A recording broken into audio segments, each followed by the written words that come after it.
Well, Senator Bernie Sanders is set to unveil his own version of the Green New Deal tomorrow. You can expect it to have a lot of proposals that will make your life worse. After all, it's supposedly necessary because we face an existential threat. Listen. That climate change is real, is an existential threat to our country and the entire planet. If NATO is about the common defense, the biggest existential threat is climate. This is climate change. It really is the existential threat. We're going to have to address the most existential threat to our nation and the world, climate change. On climate change, the greatest existential threat that we face, we need to treat global climate change like the existential threat that it is. That we are facing a climate crisis. It represents an existential threat to who we are as human beings. I mean, maybe climate change is an existential threat. I'm certainly open-minded. But if it is, then why do none of the Democratic responses seem very serious? None of them include, for example, ceasing to fly on private aircraft, which every single one of those people does all the time. Instead, their proposals entail making them more powerful, shutting down the entire U.S. economy, or just petty proposals that make people's lives worse. First, it was a ban on plastic straws and plastic bags. Now, this week, the Federal Energy Star program recommended that Americans set their thermostats to 82 degrees at night in the summer for the sake of stopping global warming. Okay, you first. Mark Morano is the publisher of Climate Depot and the author of the Politically Incorrect Guide to Climate Change, and he joins us tonight. Mark, thanks a lot for coming on tonight.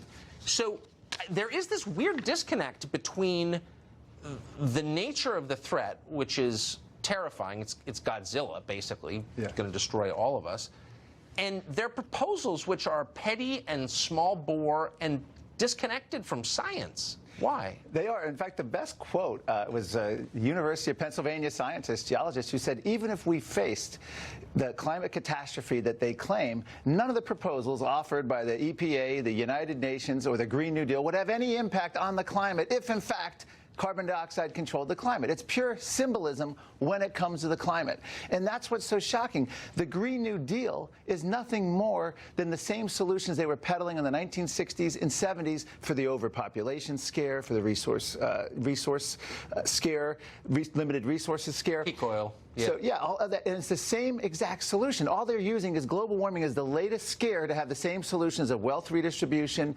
sovereignty-limiting treaties, and massive intervention, central planning. That's actual scientists have noted, obviously, that if you're worried about carbon, you probably should plant more trees. That might be a practical step we could take. Yeah.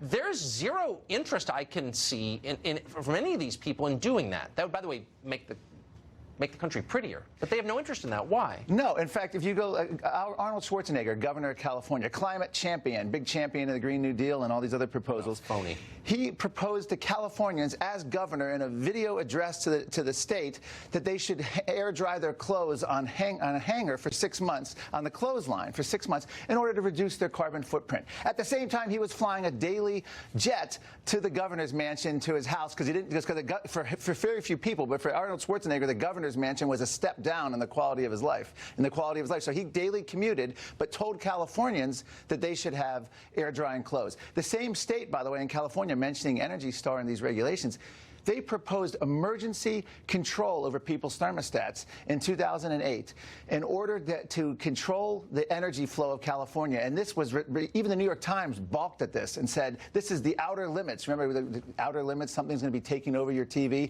The government wanted to take over thermostats, not voluntary, but mandatory. There was such outrage, they stopped that. And that's the problem now we're facing with these Energy Star regulations. It's a creeping thing. It's what's voluntary now is going to be mandatory under Green New Deal type initiatives. So why wouldn't Republicans, and I doubt they're clever enough to think of this on their own, but why wouldn't some sitting United States senator sponsor legislation that bans the use of private air travel for people who are concerned about, or how about all private air travel? Why not just as a symbolic measure and just see who votes for it?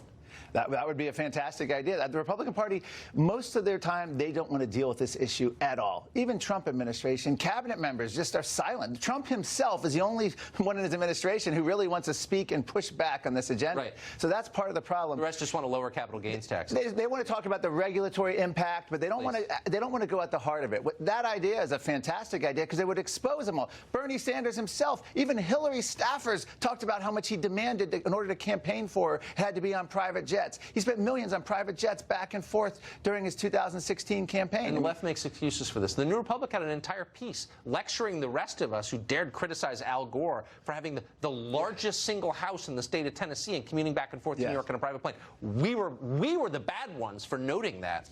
It's really, the hypocrisy is nauseating. It's nauseating, but it's not going anywhere anytime soon. We have this teen activist coming to New York City is going to take a yacht across the Atlantic because she doesn't want to fly. And it turns out that, first of all, the yacht is made out of carbon fiber. It's made out of all sorts of fossil fuel. But they're going to have to fly the crew back back to Europe. So there's going to be all sorts of flights associated. But the symbolism of her on a yacht is all that matters. And that's all they care about. That's what it is. Mark, great to see you tonight.